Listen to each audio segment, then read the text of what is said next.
بسم اللہ الرحمن الرحیم۔ السلام علیکم، میرا نام شعلہ تبسم ہے اور آپ دیکھ رہے ہیں میرا یوٹیوب چینل۔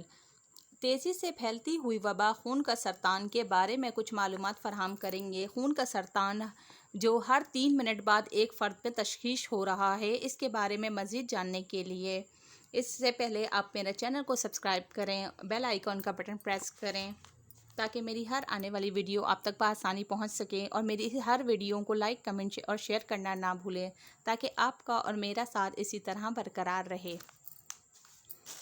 خون کا سرطان ہر 3 منٹ بعد ایک فرد میں تشخیص ہو رہا ہے۔ ہڈیوں میں درد، بھوک، وزن میں کمی، جلد میں غیر معمولی تبدیلی، بخار، طویل کھانسی اہم علامات ہیں۔ سرطان کی مختلف تنظیموں کے اشتراک سے، مثلاً جرمن تنظیم کے DKMS اور MDS فاؤنڈیشن وغیرہ، دنیا بھر میں ہر سال 28 مئی کو بلڈ کینسر ڈے منایا جاتا ہے، جس کا مقصد ہڈیوں کا گودا عطا کرنے کے رجحان کو فروغ دینا ہے۔ سرطان ایک غیر متعدی مرض ہے جو جسم کے کسی بھی حصے میں خلیوں کی غیر معمولی تقسیم کی وجہ سے لاحق ہو جاتا ہے۔ سرطان کی متعدد اقسام میں ایک قسم خون کا سرطان ہے۔ یہ مرض براہ راست خون کے نظام پر اثر انداز ہوتا ہے۔ لیوکیمیا ریسرچ فاؤنڈیشن کی جاری کردہ ایک رپورٹ کے مطابق دنیا بھر میں ہر 3 منٹ کے بعد ایک فرد میں بلڈ کینسر تشخیص ہوتا ہے۔ پوری دنیا میں سرطان کی جتنی بھی اقسام تشخیص ہو رہی ہے، ان میں بلڈ کینسر کی شرح تقریباً 10% ہے۔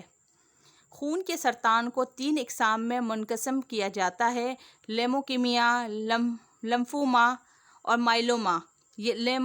لیوکیمیا خون اور ہڈیوں کے گودے کا سرطان ہے، جس کی شرح سرطان کے دیگر اقسام کی نسبت 28% ہے۔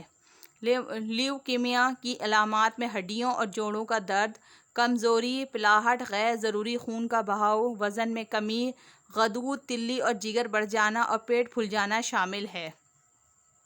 دماغ اور ہڈیوں کے سرطان کی شرح بچوں میں 28% ہے، جس کی عام علامات میں سر درد، نظر کا دھندلا پن، چکر آنا، دورے پڑنا، پیدل چلنے یا چیزیں پکڑنے میں دشواری پیش آنا سر فہرست ہے۔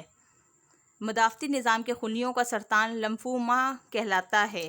اس قسم کے سرطان میں غدود یا لمف نوڈس متاثر ہوتے ہیں۔ لمفوما میں علامات کا انحصار جسم کے متاثرہ حصے پر ہوتا ہے، مگر غدودوں کی سوزش عام علامت ہے۔ مائلوما ہڈی کے غدے کا سرطان ہے۔ ویسے تو زیادہ تر کیسز میں خون کے سرطان کے ابتدائی مرحلے میں علامات ظاہر نہیں ہوتی، تاہم اس کی عام علامات میں ہڈیوں میں درد، وزن کا تیزی سے کم ہو جانا، بھوک نہ لگنا، تھکاوٹ، سر چکرانا، عضلات میں درد، خون کی کمی، دل میں غیر معمولی تبدیلی، بخار اور طویل عرصے تک کھانسی رہنا شامل ہے۔ یہ مرض ہر عمر کے فرد کو متاثر کر سکتا ہے، جس میں بچے بھی شامل ہیں۔ ایک محتاط اندازے کے مطابق دنیا بھر میں ہر 35 سیکنڈ کے بعد ایک بچے میں خون کا سرطان تشخیص ہوتا ہے، جو تشویشناک امر ہے۔ مختلف اداروں کی جانب سے کیے جانے والے ایک سروے کے مطابق ہمارے یہاں سالانہ 8 سے 9 ہزار بچے اس موذی عارضے کا شکار ہیں۔ عام طور پر بچوں میں 12 اقسام کے سرطان پائے جاتے ہیں، جن میں خون کا سرطان سر فہرست ہے۔ دیگر اقسام میں مسلز، ہڈیوں اور گردوں کا سرطان شامل ہے۔ خون کے سرطان کی جس قدر جلد تشخیص ہو، علاج کی کامیابی کے امکانات بھی اتنے بڑھ جاتے ہیں۔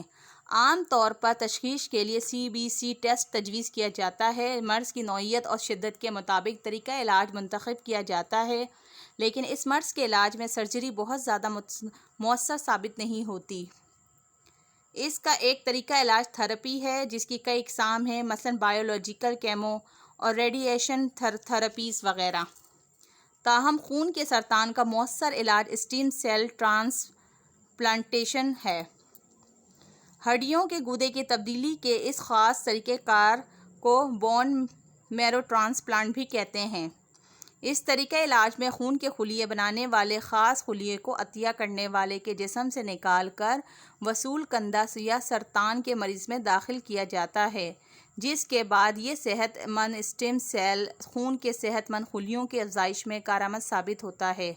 لیکن اس مرحلے میں سب سے ضروری عطیہ کرنے والے اور وصول کنندہ کے ہڈیوں کے گودے میں ہیومن لیکٹوسائٹ اینٹیجن مارکر کا ایک یکساں ہونا ہے، اور یہ صرف 3 بچوں میں سے ایک بچے کا اپنے لاحقین سے میچ ہوتا ہے۔ بلڈ کینسر سے بچاؤ کے لیے طرز زندگی میں بعض تبدیلیاں ناگزیر ہے، جیسے سر فہرست تو ترک تمباکو نوشی ہے۔ اسی طرح کھانوں کو دیر تک محفوظ رکھنے والے کیمیکلز کے بیجا استعمال سے بھی بلڈ کینسر کا خطرہ بڑھ جاتا ہے، لہٰذا ایسے کھانوں سے اجتناب برتا جائے۔ جن افراد کا مدافعتی نظام کمزور ہو وہ بھی بلڈ کینسر کا آسانی سے شکار بن سکتے ہیں، اس لیے متوازن غذا کا استعمال کیا جائے تاکہ امیون سسٹم مضبوط ہو۔ علاوہ ازیں حکومت کو چاہیے کہ وہ تمام بڑے شہروں میں ترجیحی بنیاد پر سرطان کے معیاری اسپتال قائم کرنے کے ساتھ مؤثر انفراسٹرکچر بھی مرتب کرے، تاکہ عوامی آگاہی کی بھی مہمات بھی وقت کی اشد ضرورت ہے۔